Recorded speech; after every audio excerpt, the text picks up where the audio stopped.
Hey guys, what's up and welcome back to Screen Orb. The backlash after the first few trailers and teasers for Disney's live-action remake of Aladdin were loud and clear, with audiences perplexed at the look of Will Smith's blue CGI genie. But while some critics in their first reviews of the film say Aladdin was a disappointing and unnecessary a remake as feared, others were quick to say that any concerns about Smith were widely overblown. Like Dumbo, the new movie is a big lavish fantasia that no one asked for or particularly needs, EW's Chris Nashawati wrote in his review. And yet, the new Aladdin is hardly the folly that the advanced bad buzz prepared us for. The candy-coloured costumes and production design are stunning. Alan Menken's songs are as infectious as ever, the dance numbers have an electric Bollywood or Pakistani film's flair, and some of the bizarre chase sequences have a young Indiana Jones sense of rollicking Rube Goldberg fun, but mostly it all feels too familiar. Currently, Aladdin has an unofficial score on Rotten Tomatoes of 65%, and that matches how conflicted critics feel towards the film. The review in the Associated Press pointed the blame at director Guy Ritchie rather than Smith, with others agreeing that Ritchie's direction feels misplaced for a fantasy musical. It's pretty clear after watching the new live-action Aladdin that doubts about Will Smith's casting as a genie are overblown. It's the guy behind the camera who should be doubted, and stuffed into a small lamp forever. Mark Kennedy wrote, Guy Ritchie, that lover of gritty gangsters and violent action, was always an odd choice to helm a big Disney romantic musical and proves utterly the wrong guy here. Aladdin in his hands is more like The Mummy than Frozen. This is an Aladdin with a torture scene and pointlessly artful fast slow motion action scenes. Whatever the reason may be, but there is no doubt that after doing good at the box office, the new Aladdin failed to meet the fans' expectations. Why? Well, we'll let you know about it in this video because today we have for you 6 reasons why live action Aladdin is trash compared to the original. But before we start, I would want you to hit that red subscribe button to enter our monthly shout out giveaway. Just comment down saying I subscribed and we'll enter you into the giveaway. Number 1. Unnecessary extension. The original was satisfying, 90 minutes long, but the remake clocks in around 2 hours. The extra padding comes from the strange supplementary plotlines, like the addition of Nazmin Pedrad as Jasmine's handmaiden, horny weirdo Brown Judy Greer type who falls in love with Genie, played by Will Smith, or the inclusion of a new song, Speechless, about being silenced that Jasmine sings twice.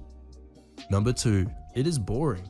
The best thing this remake does is make you want to watch the original. The worst thing it does is make you miss Robin Williams terribly. A reminder that merely sounding funny doesn't make you funny. When you hear Smith recite certain lines taken directly from the original, it feels like an auditory uncanny valley. Technically, it sounds right, but you know it's not. You know that there's only one way to say the words itty bitty living space because you too were once 7 years old watching Aladdin for the 30th time on your parents' bed. The greatest crime a kids movie can commit is being boring. If you are hoping Jafar would be hot and gay and camp, you'll be disappointed to find that he's merely hot and only in a very mundane way. Will Smith's Genie is practically sedate. His iteration of Prince Ali, much like Genie himself, is slowed down, disappointingly lifelike and tedious.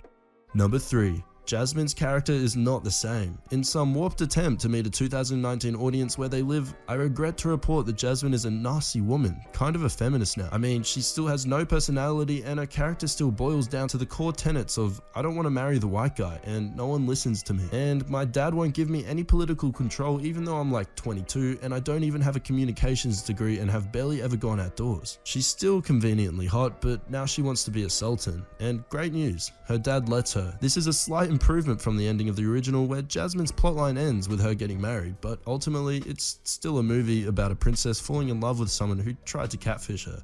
Number 4. Real-world concerns were ignored. The movie's director, producers, and writer, who are nearly all white men, were seemingly unequipped to deal with the real-world concerns, like the exotification of brown people in a live-action remake of animated movie. Agrabah isn't real, but using real people means we have to think about whether these real people are authentic to this fake city. Why do some of the characters have American accents, while the others have what can only be referred to as vaguely ethnic accents? Are they whitewashing this fake city by assuming that Indians and Egyptians and Middle Easterners are all the same, smushing together cultures and ethnicities and vague histories? Is the bar so low that the public should praise a movie about brown people for managing to not cast white people? I suppose it is nice to say that there's nary a whiteface in sight, except for Billy Magnussen, who appropriately plays a prince that Jasmine hates, and it is nice to no longer feel weird about Williams opening the movie with a catch-all brown person accent selling unreliable wares in a bizarre, little blessings in a chaotic world. Number 5. The relative realism of Aladdin is inappropriate. The relative realism of Aladdin, at least compared to the cartoon, opens the movie up to far too many questions that cannot be reasonably answered.